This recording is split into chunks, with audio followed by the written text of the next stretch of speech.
In this lesson, you will learn how to do implicit differentiation. Implicit means implied without being stated explicitly. We use implicit differentiation when we are working with relations that are written in terms of both x and y. Here's an example. Suppose you would like to find the slope of the tangent line to the curve x squared plus y squared equals 25 at the point 4, 3. This is the equation of a circle centered at the origin, and you can see in the picture there's a point marked at the point 4, 3. So if we were going to try to answer this question using explicit differentiation, the first thing you would have to do is solve for y. That looks like this. And then you would want to find the derivative. So the derivative would be plus or minus x over the square root of 25 minus x squared. You can see the work there. Now I'm going to plug in the point 4 for x, and that gives me the value of plus or minus 4/3. So what that's saying is the slope of the line tangent to this curve at the point 4, 3 is either plus or minus 4/3. But you can't have plus or minus in your answer. I mean, either it's 4/3 or it's negative 4/3. And you're going to have to look at the graph or use your knowledge of circles and where a point in the first quadrant would fall to know that that slope is negative 4/3. Now let's take a look at how we would approach this problem using implicit differentiation. In a situation like the one we just saw, we can find the derivative explicitly, but it's not the best way because sometimes we end up with two possible answers for the slope of the tangent line, and we have to rely on our knowledge of the graph to determine which one is correct. There are other times when we have equations that are either very difficult or impossible to solve for y and then find the derivative. For example, if you had to deal with the equation x squared plus y to the third plus y equals 2, it would be very difficult. Explicit differentiation is not a good choice, but the technique called implicit differentiation will work. And it's superior in cases like these because we don't have to solve for y first, and we'll only get one answer.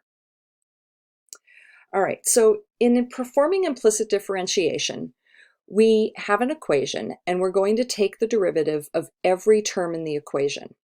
We're going to use the chain rule, and we're going to call the derivative of y dy dx, and at least temporarily, we're going to call the derivative of x dx dx. So that's the derivative of x with respect to x. So let's try this again. We're going to find the slope of the tangent line to the curve x squared plus y squared equals 25 at the point 4, 3.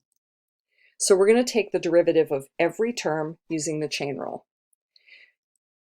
So the derivative of the first term would be 2x, and then we have to take the derivative of x with respect to x, so there's the dx dx, plus, now we do the same thing for y, 2y times the derivative of y, which is dy dx, equals, and then 25 is a constant, so its derivative is 0. All right, now, derivatives work like the fractions work the same way normal fractions do. So dx dx equals 1. And so we can just substitute a 1 there instead, and we're going to have 2x times 1, which we're not going to bother writing, plus 2y times dy dx equals 0.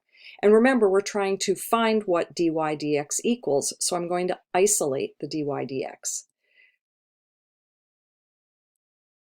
If I plug in the 4 for the x and the 3 for the y, and then I move things around a little bit, I'm going to end up with dy dx equals minus 4/3. That's what I mean by isolating dy dx. I mean get it by itself. So just going back to that for a second, what that means is the slope of the line tangent to the circle x squared plus y squared equals 25 at the point 4, 3 is negative 4/3. And you'll notice we only got one answer there. All right, let's try another one. Let's use implicit differentiation to find the slope of the line tangent to this curve. This one would be extremely difficult to try to solve for y and then take the derivative.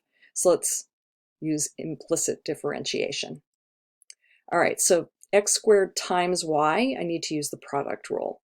So that's first times the derivative of the second plus second times the derivative of the first. So the first was x squared, and then I have to take the derivative of y, so that's dy dx, and then the second is y, and I have to take the derivative of the first, which is 2x times dx dx. But remember, dx dx equals 1. It's okay to skip writing that part. Okay, let's move on to the next term. Again, I'm going to need the product rule. First times the derivative of the second plus second times the derivative of the first. I'll give you a second to look at that and convince yourself that I have not lied to you, that this is in fact what it equals.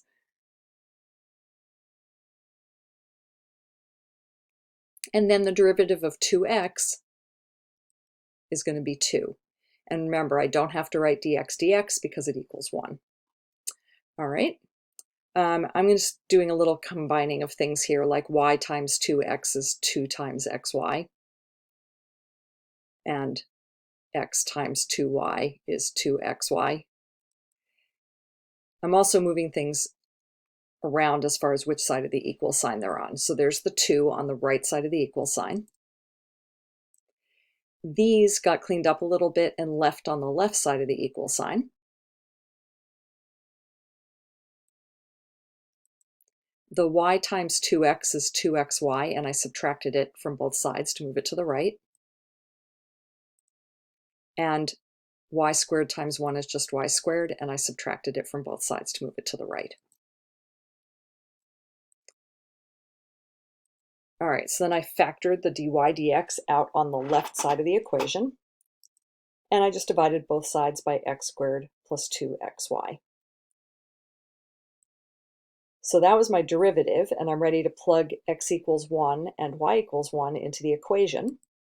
And if I do that, you're going to end up with the derivative dy dx equals minus 1/3. So that would be the slope of the line tangent to the curve x squared y plus xy squared equals 2x at the point 1, 1.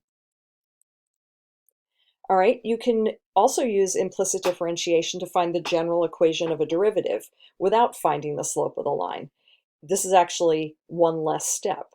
So if I do that here using implicit differentiation, I'm going to get 3x squared plus 3y squared times dy dx equals 0. Because dx dx equals 1, I skipped writing that part. And now I subtracted 3x squared from both sides. And I'm going to divide both sides by 3y squared, simplify a little bit, and that's it. That's my derivative. All right, here's one for you to try. You're just going to find the derivative of x minus y quantity squared equals x plus y minus 1 using implicit differentiation.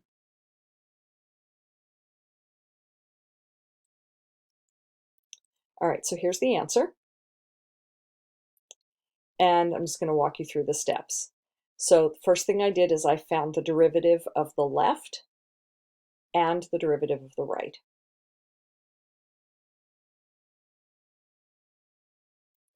Then I did a little distributing and multiplying out on the left-hand side of this. And I also decided instead of writing dy dx, I just switched it to y prime because it's faster to write. And now what I want to do is I want to isolate y prime. So I'm moving all the terms that have y primes in them to the right, and I moved all the terms that didn't have y primes in them to the left. I could have done it the other way, I just didn't.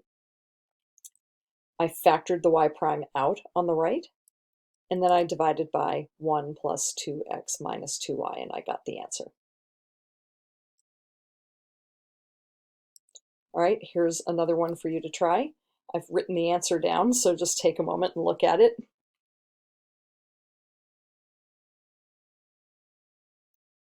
I'm going to pause this for a moment and let you work on it. When you're ready, restart the tape. All right, so the first thing I did is I used the product rule, and I found the derivative on the right, and on the left it's just y prime. Now I moved everything that had a y prime in it to the left of the equal sign and left the terms that did not have a y prime on the right. I factored the y prime out, and I divided. All right, one more for you to try. This one has a trigonometric function in it, but that's okay. It still works the same way. Find the derivative of this.